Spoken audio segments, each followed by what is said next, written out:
afternoon and welcome back to Colossians. Today we're going to read the first 5 verses of chapter 2. You can follow along on the screen. I want you to know how hard I am contending for you and for those at Laodicea and for all who have not met me personally.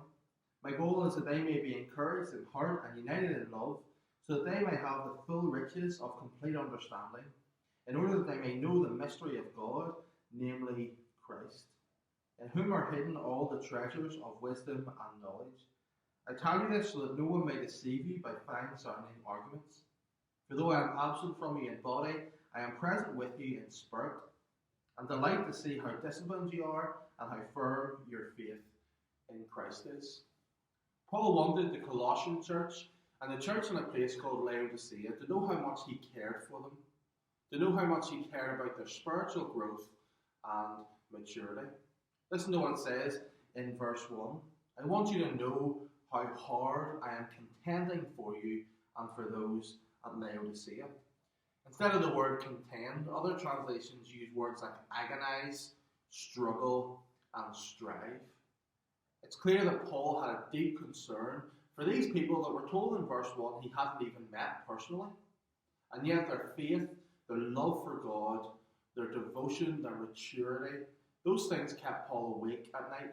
He cared about them deeply. And so he wrote to encourage them. He wrote to inspire them to keep going by reminding them of who God is. Paul agonized, Paul struggled, Paul strived in order to see God work in their lives. So what does Paul want to see happen? What is he agonizing about? What is he struggling for?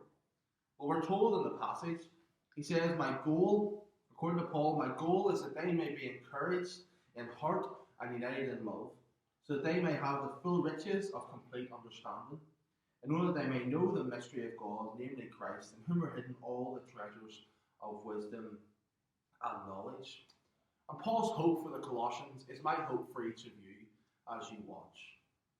Paul's hope is that the Colossians would be encouraged and united. I hope that at this time you are encouraged and united. Paul's hope for the Colossians is that they would have a greater understanding of the things of God. That even at a time when we can't meet physically, that you would be still growing. My hope for you is that you would still be growing in your faith and you'd be growing in your understanding of the things of God. And Paul didn't just want the Colossians to have knowledge for knowledge's sake. It wasn't about winning a Bible round or a quiz. Instead, Paul wanted that knowledge to drive them to know Christ better. It's about knowing a person, a God who wants to have a relationship with us. Paul wanted them to grow in their knowledge of Christ.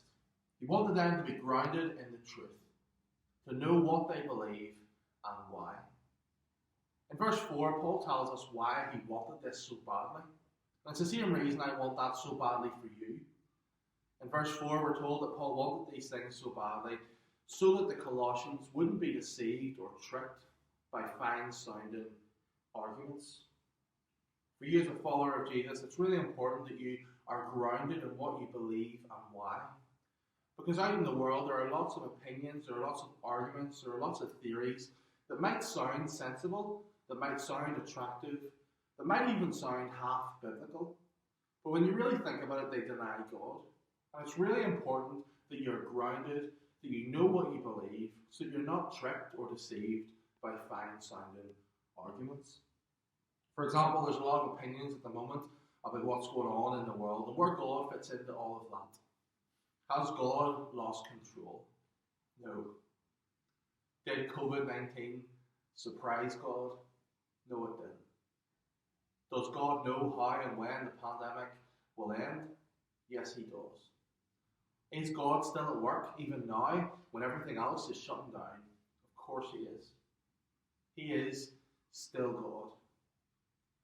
And it's so important that we know who we are, that we know what we believe, and we are grounded in the truth. Thanks so much for watching. I'm praying for you.